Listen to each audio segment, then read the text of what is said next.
Hello, y'all. Welcome to the first episode of Taylor Talks. I'm going to be your host, Lisa. I'm so excited to be here. Please forgive me if there's kind of some things in here that are kind of wonky.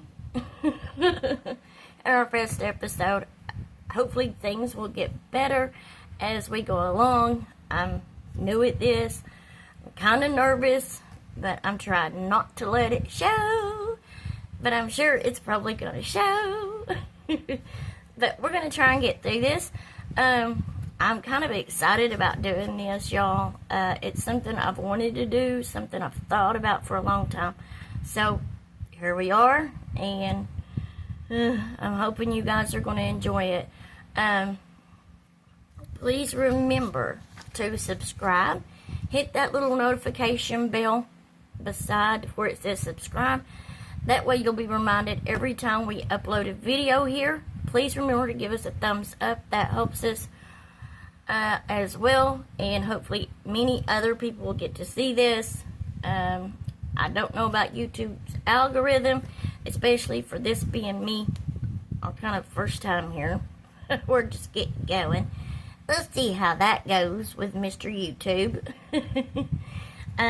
So, I hope you guys are excited to be here. Please feel free to comment in the comment section down below. But please remember to be kind. Please, no mean derogatory statements. Please do not attack others. Please remember to be respectful. Don't do none of that stuff. Because, as I see it, and kind of, I don't like it. I'm just going to be honest. I don't like that kind of junk. And to me, I'm not going to respond to them. So, if you're going to be a person that's going to just attack someone on maybe what they look like or what they have to say, blah, blah, blah, I'm open to discussions.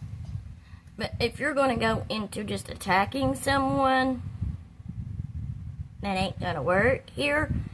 And I'll figure out as we go along, and I'll block you. I'm not afraid to do it, so those are our ground rules here, and they may be more as we go along. We'll just see how things go. So I ask you to be respectful, please. So today I'm kind of going to discuss, and there's going to be a lot of things I'm going to put in here, but I'm going to kind of give it this kind of heading. Have we, as a country here in the United States, because that's where I live, y'all. I live in Tennessee.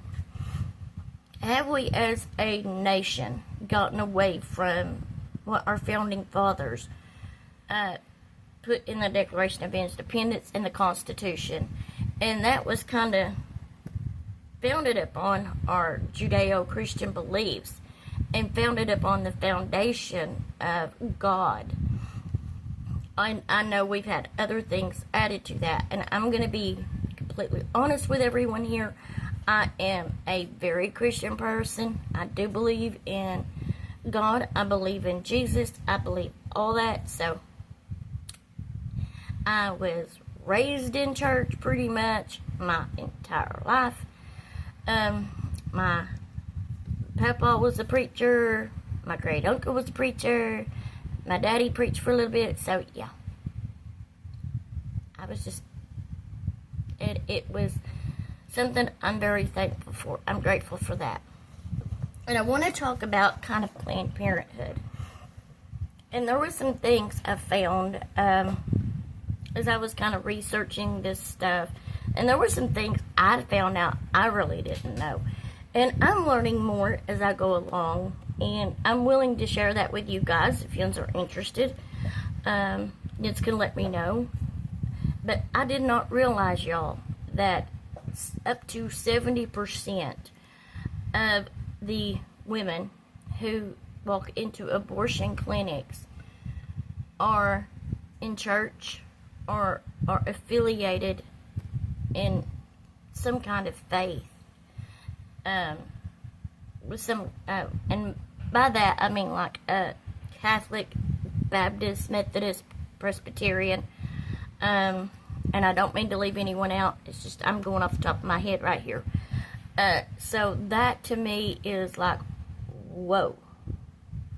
So as churches and as Christians, we have to be willing to ask ourselves, what are we doing wrong? How are we failing so bad? Shouldn't we?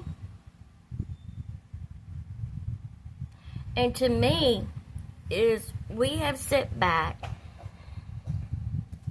and allowed the devil to just take over. And to me, Planned Parenthood, after I've learned what I have so far, is to me nothing but just evil.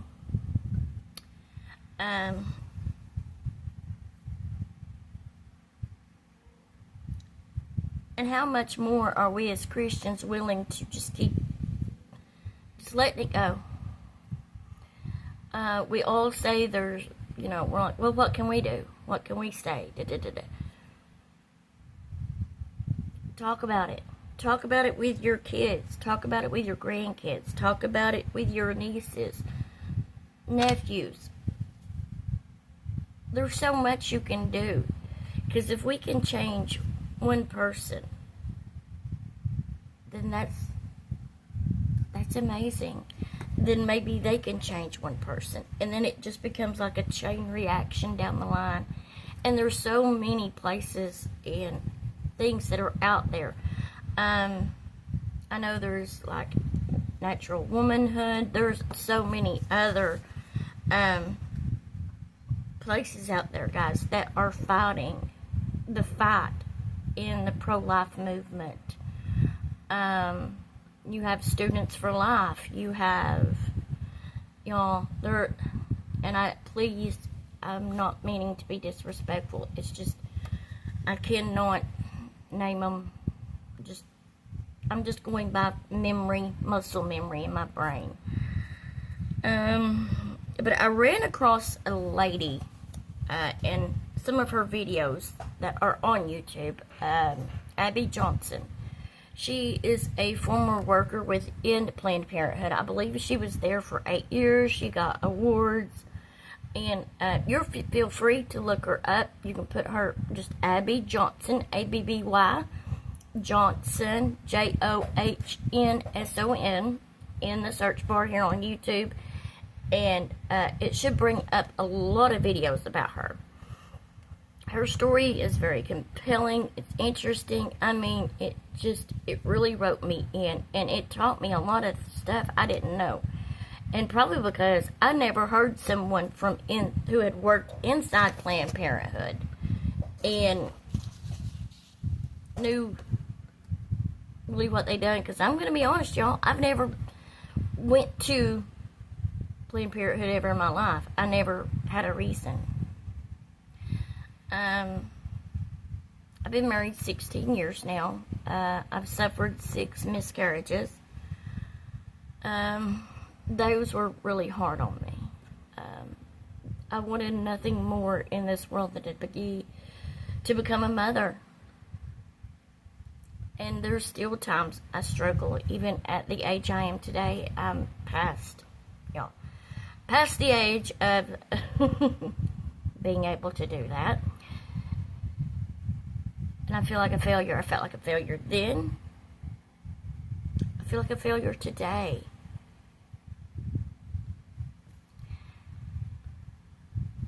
And I would have given anything if someone would have come to me who was pregnant, but they didn't want to keep the baby or raise the baby and said, I want you to be its mommy. I'd have done it in a heartbeat. That didn't happen. And it's okay. God had a reason. God has a plan for everything. So I just trust in Him.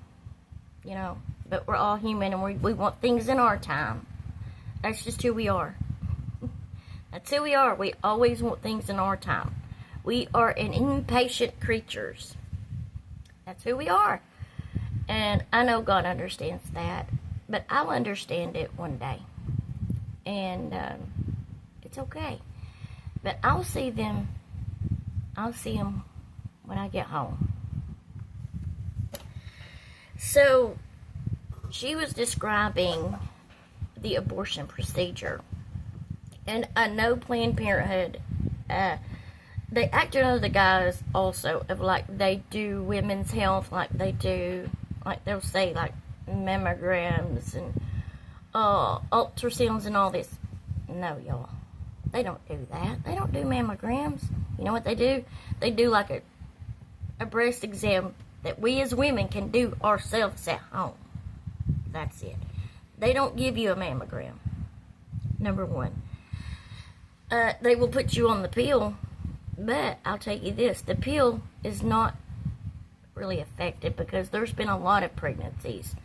I wish I could have statistically, but I really don't. Maybe, hopefully I can get that for you guys in the future. Women who have been on the pill, because let's be honest here, y'all, I know we're living in today's world, and there's a lot of kooks out there saying different stuff, but scientifically, as I studied in school, and you did, and we all can look at it and go, here's the science. Only biological women can have babies. They are mother. They're not a birthing person. They're not a chest fit. No. There's none. No. They are a woman. They were born a woman. They have all the womanly parts in here. Get what I'm saying? God made them female, woman. Okay? So, don't want to hear it. I don't want to hear it. Don't even think about it. I don't want to hear it. Don't try. You shall not succeed.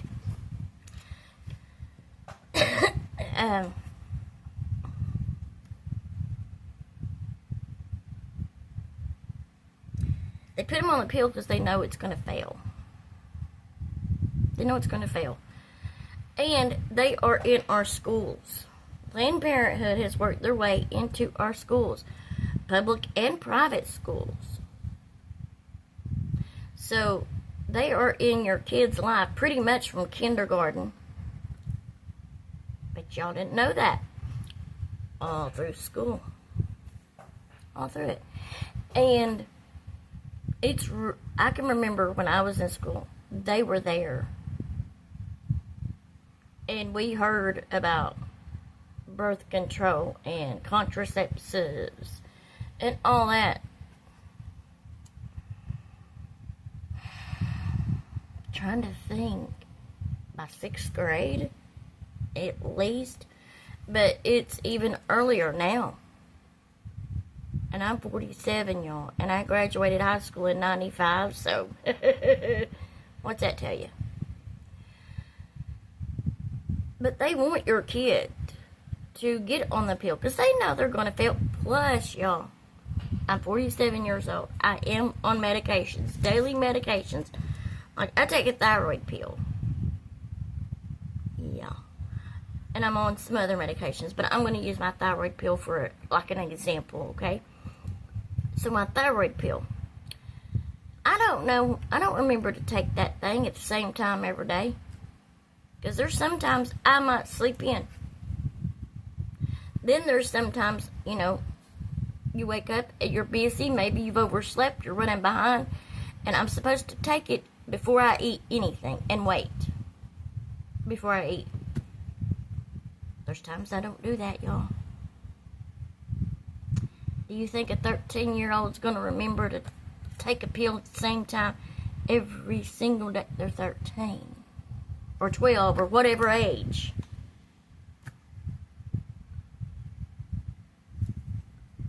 Because I know there's some kids, y'all, and I didn't know this person personally. they were friends of my mom's family.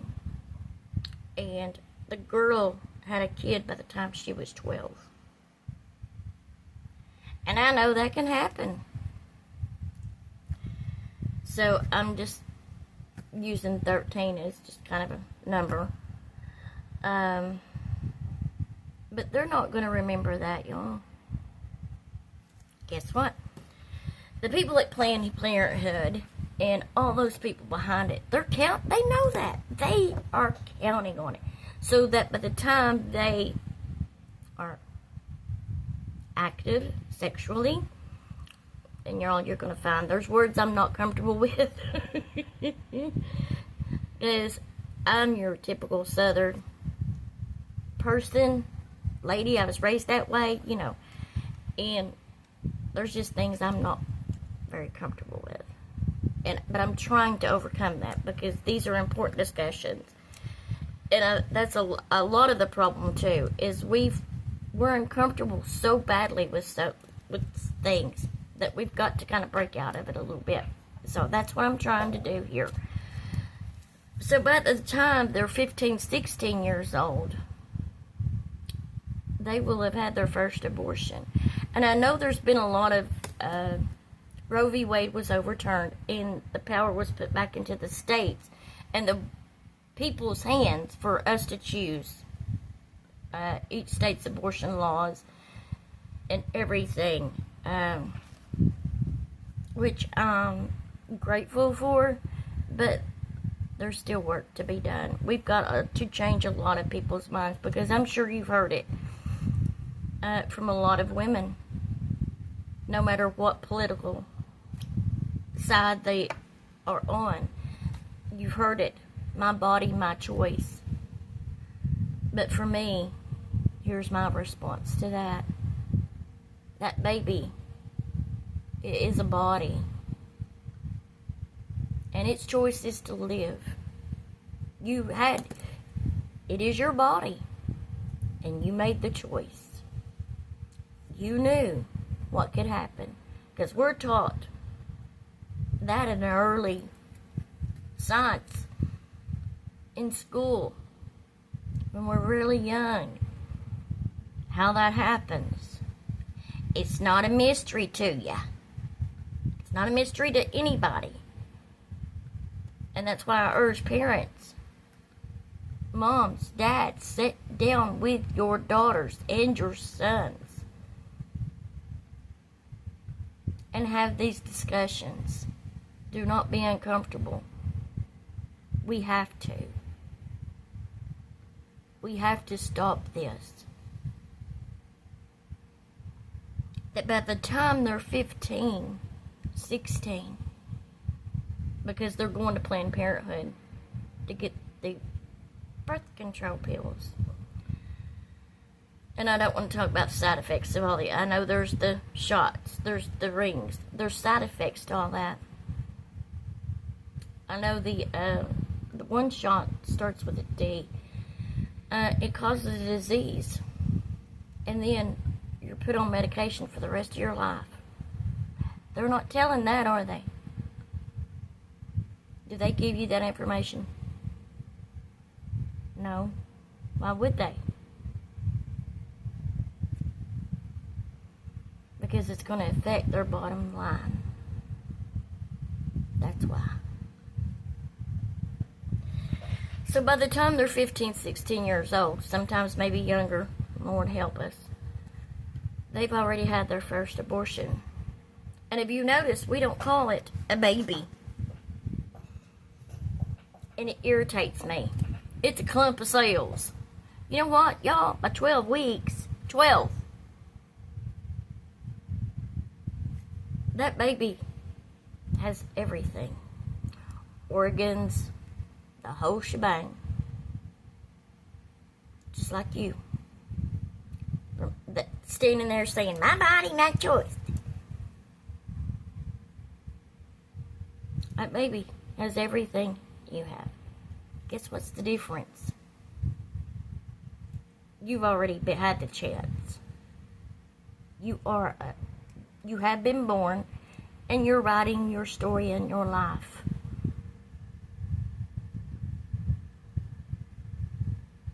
But you want to not let that child, it is a child. It's not a clump of cells, y'all. It's like saying someone in a vegetative state is a clump of cells. It don't make sense. And you can't make it make sense.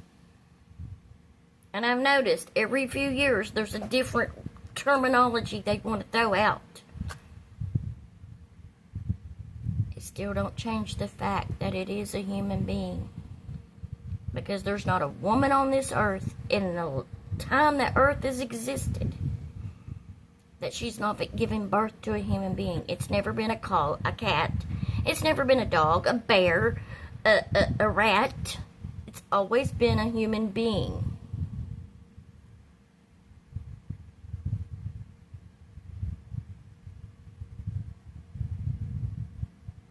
And I ain't seen that in the National Enquirer either. That, oh, woman has a rat. Woman has a clump of cells.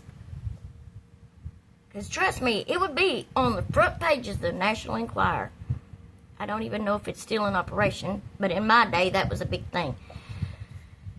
Because the way out there stories, was always the National Enquirer. I'm probably showing my age a little bit with that, but whatever. I don't care. Forgive me, y'all. If I seem like I'm kind of moving around, I have fibromyalgia and stuff, so I shift. And today's one of those days. So, yeah. And so, the 15, 16-year-old has the abortion. And,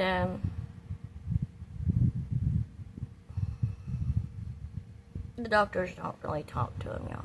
They're not really talked to. Let's be honest. It's like a factory.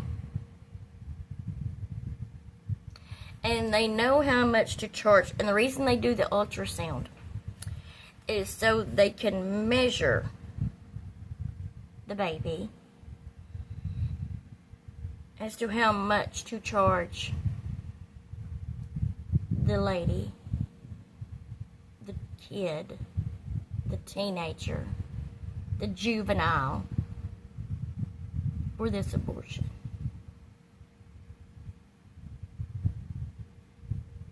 And they've got endless millions of dollars to do all they're doing. That's why you see their little ads. That's why they're everywhere. They're in our schools and all this. And you know who the founder of Planned Parenthood was, don't you? Margaret Sanger. And she was a eugenics. You know what that means? Is she looked at people who had a value and didn't. So if someone had a disability in her brain, this is just me kind of breaking it down a little bit. Maybe I'm oversimplifying, but let me put it this way. Say over here you have a baby. There's nothing wrong with this baby. Healthy baby, no disabilities, nothing showing. And over here, this baby, which today we have a lot of testing and different things, and they can tell you a lot of times while the baby is in the womb, maybe some health issues, things that may be going on within there. And I'll use this as an example that this baby has Down syndrome. Okay. So for Margaret Sanger, this baby was more important and needed to live because in her world, in her mind, it was, quote, perfect. Okay?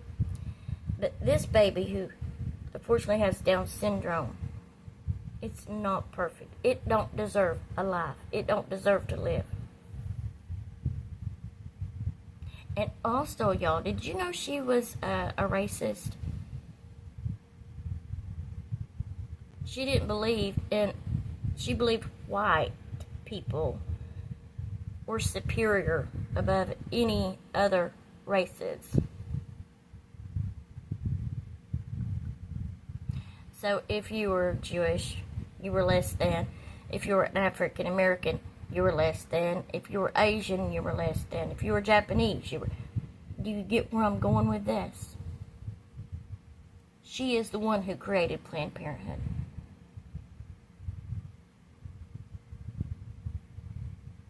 And these people are...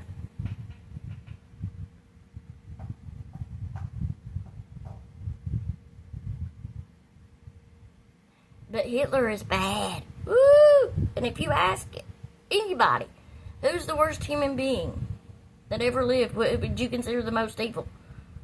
The biggest majority are going to say Hitler. But they don't think nothing about Margaret Sanger, the founder of Planned Parenthood. When her ideology, having trouble speaking today, y'all. Forgive me. This is just going to go up the way it is. Her mind views were the same as Hitler's. But it's still being pushed. And did you know there's more minorities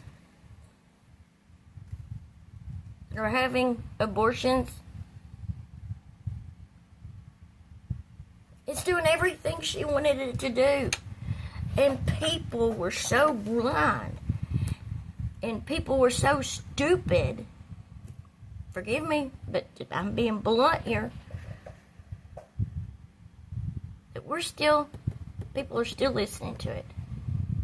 And they want to come up with every few years with new little terms.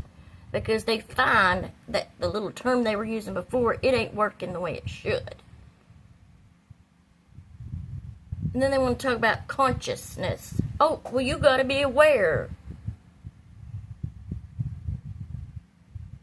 You know what? When that baby's being aborted, it tries to get away from that. You know why? Because it's aware that it's something there to take their life. They can feel the pain.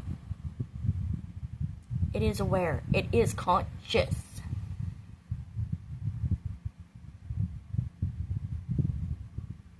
So don't come at me with some crazy argument that it ain't got two legs to stand on. It ain't even got one. It don't even have the little splinter of one leg to stand on. I believe that every person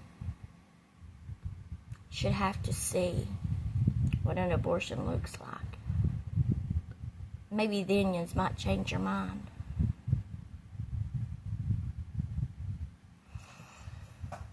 So the doctor comes in there. They insert, looks like a little straw, a cannula, and it'll get bigger. And they insert probes in there to dilate. And the doctor, he don't talk to this female that's laying on there having this procedure done, is what they want to call it. It's an abortion. It's murder. Plain and simple. Well, you're getting my point. And they suck out the little pieces. And it's called a POC. Or POC. But they don't call it, they call it pieces of conception, I believe is what they call it there in Planned Parenthood. And the tech takes it back there. They put it in like a little dish and assemble the parts and an x-ray to make sure that the doctor got everything. And here's the sad part, y'all. Some of these workers have become so desensitized, so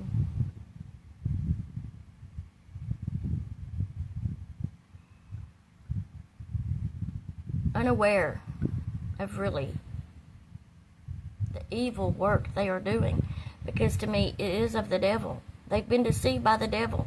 And he's the great deceiver. And if they are having like a one of those days, they will call it what it really is, pieces of children.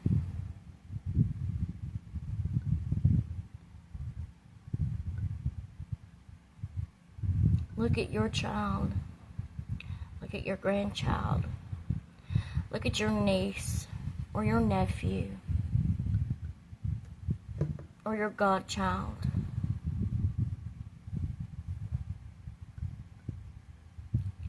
Could you look at them and just call them pieces of children? They do. Then after that's done, they put it in a bag. And they have a freezer over there, and they put it in the freezer. And once a week, there's a